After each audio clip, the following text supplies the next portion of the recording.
ce temps-là, Jésus déclara, « Moi je suis le bon pasteur, le vrai berger, qui donne sa vie pour ses brebis. » Le berger mercenaire n'est pas le pasteur, les brebis ne sont pas à lui.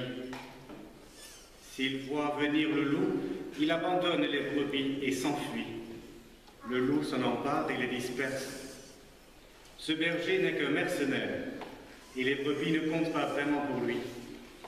Moi, je suis le bon pasteur, je connais mes brebis, et mes brebis me connaissent, comme le Père me connaît et que je connais le Père, et je donne ma vie pour mes brebis.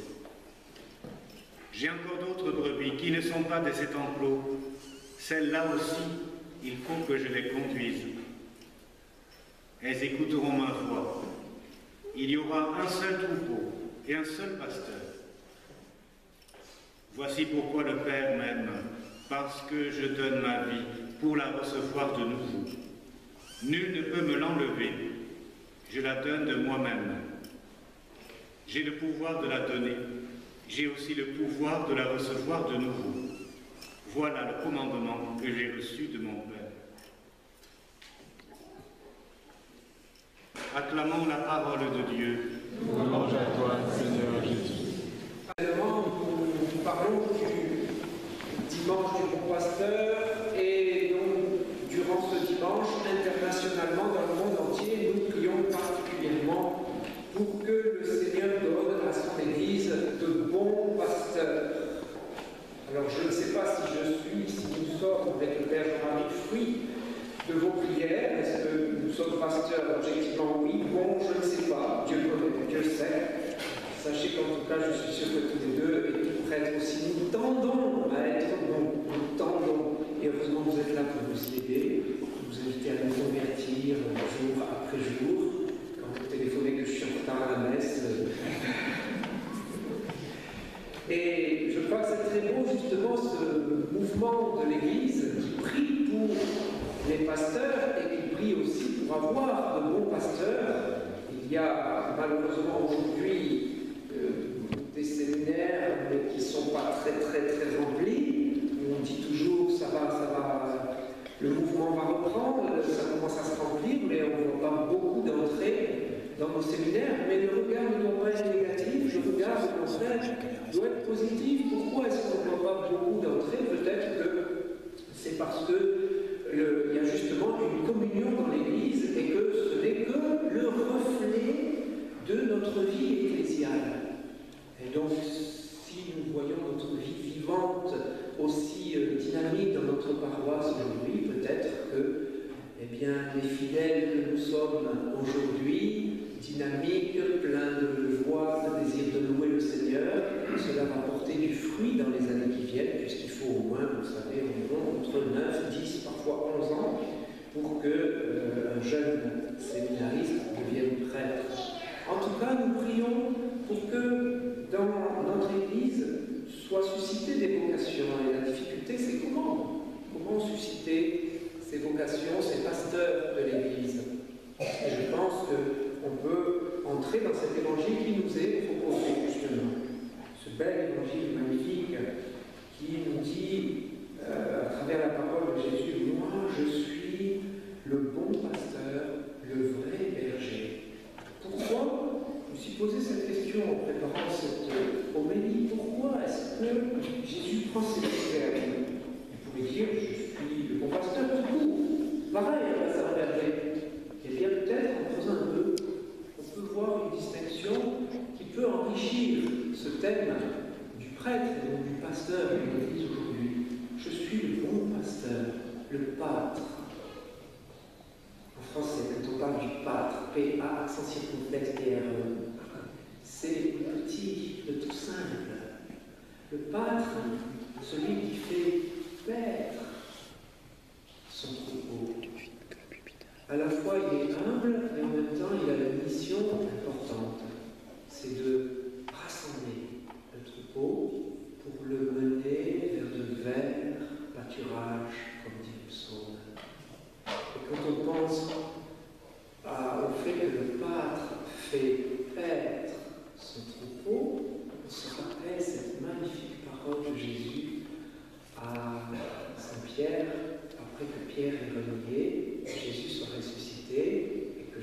pose cette question, Pierre, m'aimes-tu? Et Pierre peut dire, c'est bien que je t'aime. Et que répond Jésus? Souvenez-vous. Que répond-il? Alors, il peut me dire,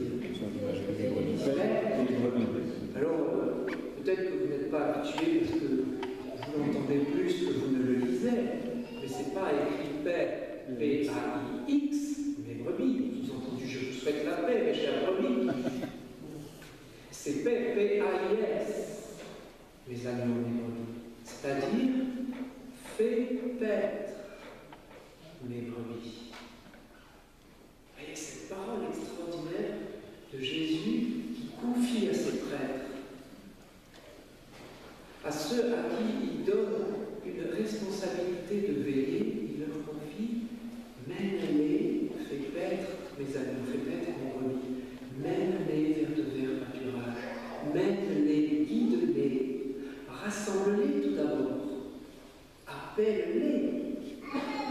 Eux qui reconnaissent, qui sont appelés à reconnaître ta voix, c'est-à-dire créer un lien de confiance avec eux.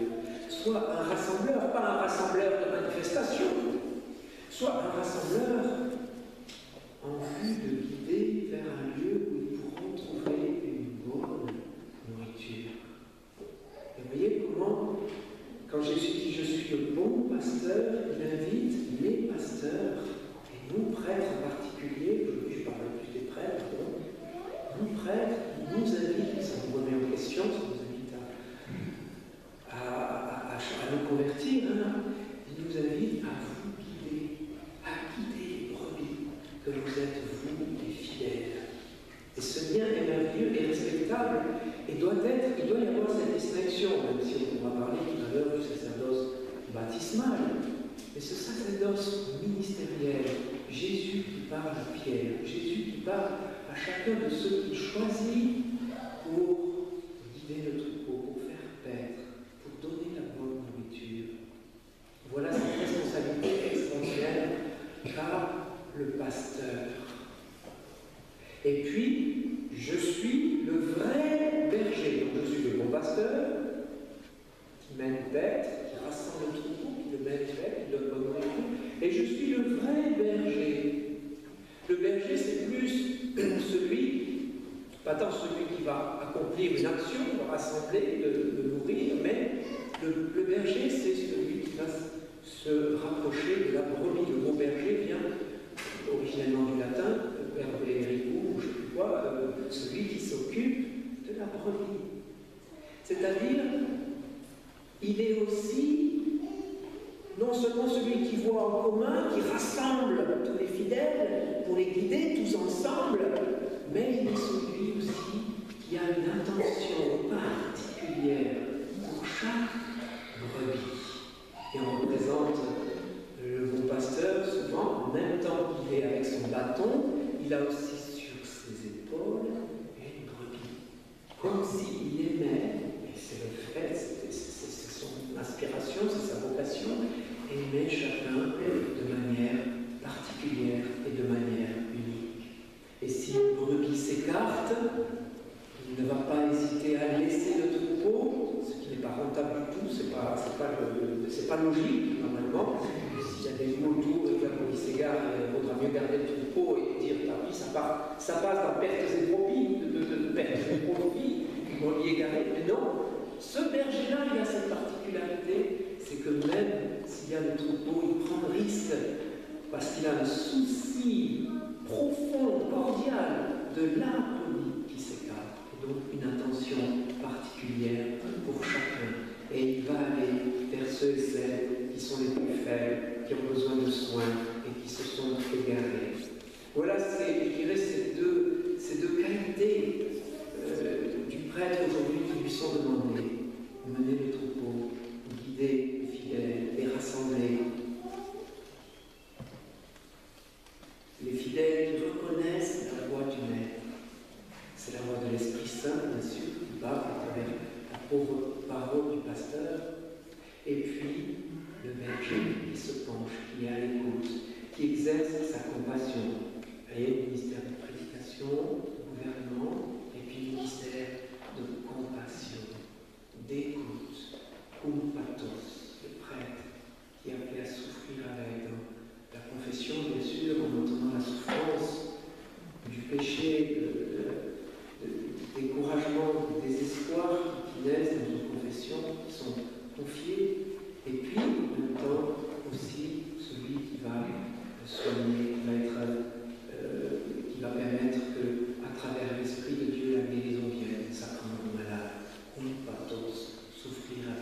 accompagner le pauvre, le malade. Je trouve ces deux mots-là, pasteur, berger, très complémentaires de la vocation du prêtre. Et puis, troisième parole extraordinaire, pour moi je suis le bon pasteur, quelque chose un petit peu de l'aspect objectif, il doit avoir un boulot quand même, un ministère de rassembler, le vrai berger qui en même temps est à l'écoute de chacun. Et finalement, ces deux ministères se perfectionnent et deviennent totalement le ministère de Jésus-Christ dans cette troisième parole. Donc, je suis le bon pasteur, le vrai berger, qui donne sa vie pour ses brebis. Oh, quel ministère extraordinaire pour le prêtre, qui donne sa vie au point que, en tout cas dans l'Église catholique aujourd'hui, il ne se marie pas. C'est-à-dire qu'il est tout disponible, jour et nuit. Vous pouvez appeler le prêtre. Bon, je ne vous conteste pas quand même, on ne sait jamais. Mais vous pouvez appeler à tout moment. Et si un jour vous avez un prêtre à qui vous contactez et à qui vous dites je voudrais vous confesser, il vous dit non, j'ai pas le temps. Eh bien, vous pouvez prier pour lui et invoquer la miséricorde du Seigneur sur lui. Ne le jugez pas pour mais il n'est plus dans son ministère. Il n'est plus dans le don de sa vie à tous. Tout à tous. Voilà le magnifique ministère du prêtre qui est prêt à tout donner, à tout livrer pour son troupeau, pour la brebis perdue, pour les fidèles qui sont en quête de bon pâturage.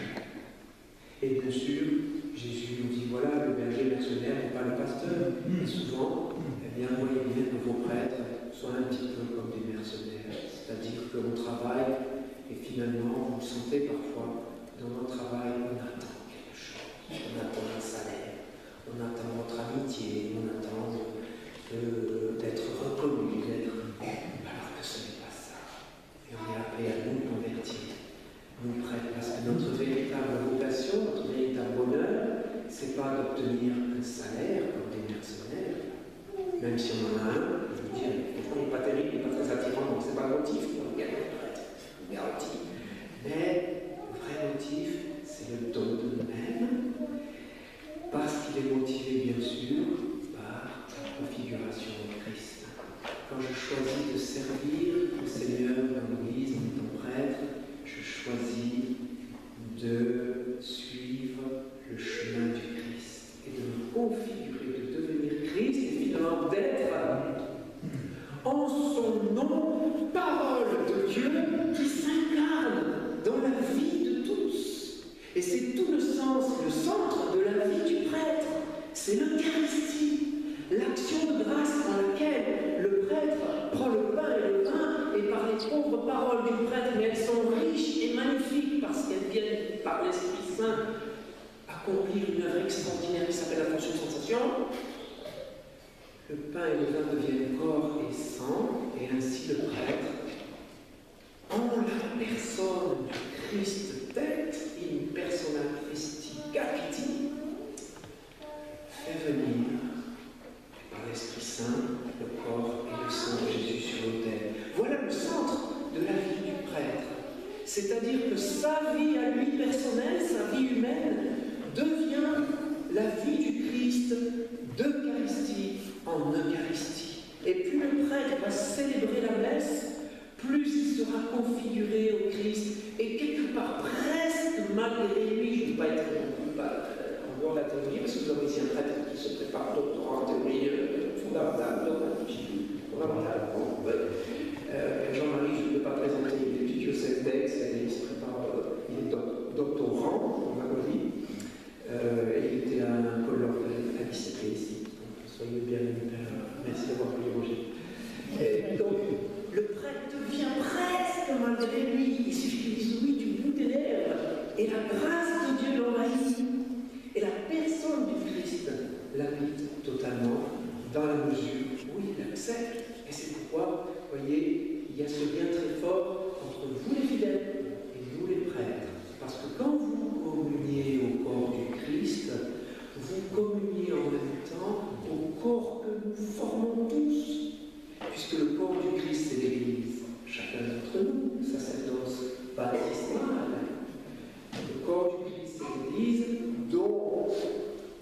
La tête, c'est le Christ. Nous sommes le corps, les membres, et le Christ est la tête. Et il y a cette communion profonde chaque fois que vous communiez entre nous, au nom de la tête, par la tête du Christ. Et en ce sens, quand vous communiez avec dévotion, quand vous accueillez l'Eucharistie, vous permettez au prêtre d'être plus lui-même, c'est-à-dire Christ, qui va pouvoir se donner encore plus à chacun d'entre vous. Et ainsi, il y a une communion profonde, ce relais, ce trait d'union qu'est le prêtre entre l'Église de la terre, je dirais l'Église du ciel, à travers le fait qu'il fait venir le corps et le sang du Christ sur l'autel. Cette communion grandit au fur et à mesure de la dévotion, de l'accueil que vous faites du Christ. Et plus vous allez accueillir le Christ, plus il va rayonner dans votre vie, bien évidemment, et il y a le rôle important du prêtre, guider, être à l'écoute, pour montrer la parole de Dieu, la parole du Christ qui se donne à chacun de nous et en se nourrissant. Eh bien, nous rayonnons autour de nous, et presque, malgré nous, je dirais, du fait de notre vie en Jésus, au travail, dans nos associations, dans notre paroisse, dans notre vie familiale au quotidien, en rayonnant de cette nourriture du Christ, alors nous construisons notre Église.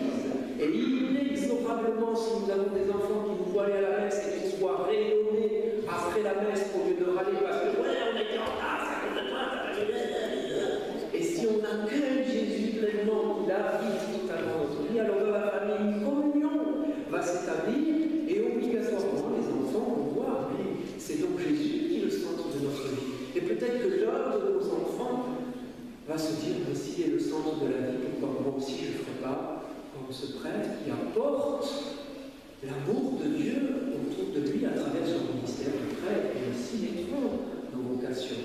Tel est une Estelle, tel est une Étron, n'importe quoi. Alors demandons au Seigneur aujourd'hui, c'est pour cette voix si vous dormez. Demandons au Seigneur qui nous donne vraiment, à travers l'Eucharistie, de redécouvrir le vrai sens du pasteur. Que nous n'ayons pas peur, nous les parents, de donner nos enfants à l'Église. Parce qu'en les donnant à l'Église, nous les donnons à nous-mêmes, et nous les donnons à l'humanité, et nous les donnons pour le salut de l'humanité. Et nous permettons ainsi que se perpétue la parole du Christ dans le monde. Alors que le Seigneur nous donne cette grâce aujourd'hui de l'accueillir pleinement, de ne pas avoir peur, de laisser sa parole transparaître à travers chacun de nous, pour que la présence du Dieu amour, du Dieu miséricordieux dont ce monde a tant besoin, se fasse sentir et rayonner à travers chacun d'entre nous.